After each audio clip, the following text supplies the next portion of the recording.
فیشن شو داریم امشب. بچه ها که هستن لباس های افغانی اینا پوشیدن.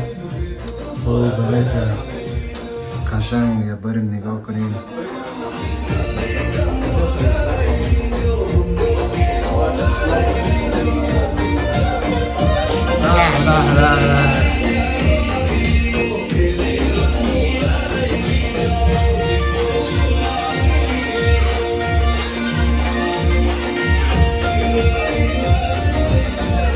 او تو چی کار میکنی؟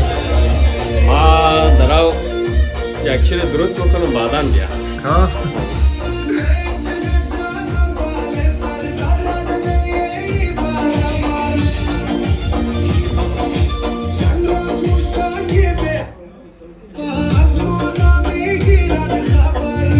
یکی اینجا هستم، یکی اینجا هستم، دو تا اینجا هستم.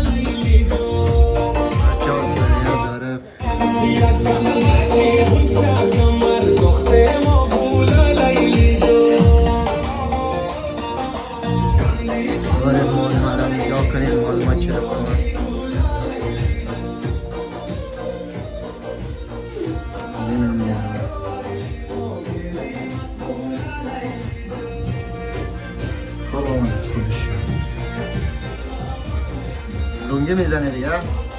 بچه دیاد افغانستان دیگه افغانستان استفاده میکنه. خوبه دیگه؟ یا بچهش دیگه جایشون خالی. یک آوتفیت چک هم داری ها؟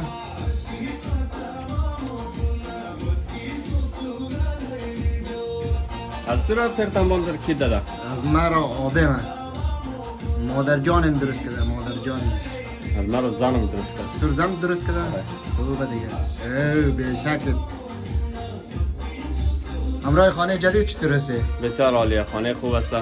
خوش آمدید خانه. خانه جدید خوب، جای خوبی است نه؟ یک بیای خیلی خوب داره دیگه است. دیگه گلدانه نشان بده دیگه. گلدانه را نشان بده؟ گلدانه نشان بده. اینا آنها بیشتر نه؟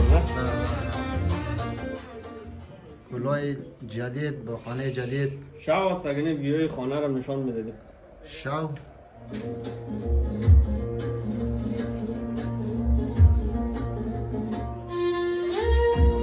برادر داره عکس میگیره اینجا.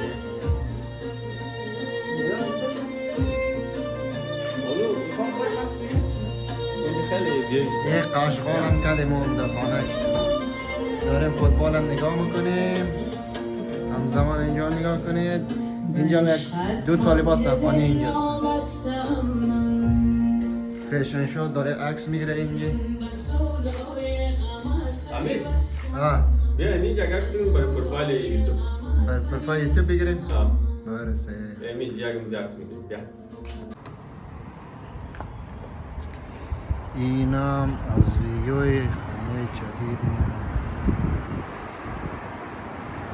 خوب ویدیو داره.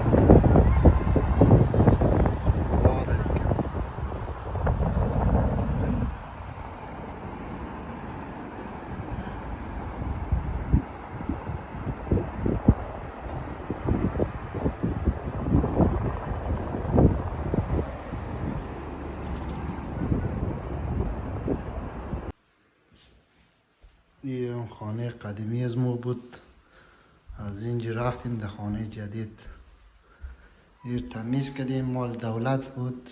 دولت ما میگیره دیگه. بعد دو خانه دیگر خریدیم خودمون ما. پس اونجا ماریم دیگه. این باید تمیز کنیم برای دولت. اگه تمیز نکنیم پس قبول نمیکنه ایره. 3 سال دیگه خانه قدیمی بودیم.